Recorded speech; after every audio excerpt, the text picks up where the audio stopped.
Власти провинции Фрисландия придумали установить музыкальную дорогу, которая при проезде по ней автомобиля исполняет национальный фрисландский гимн. Но чиновники не подумали о местных жителях. При проезде по участку сразу нескольких автомобилей гимн превращался в какофонию, которую голландцы назвали круглосуточной психологической пыткой.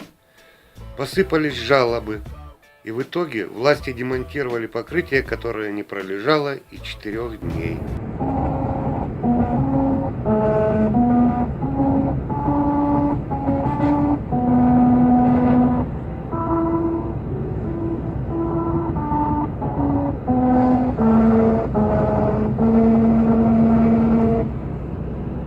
Друзья, каждый день новые ролики на канале Хотей. Подпишитесь, и вы будете первыми, кто о них узнает.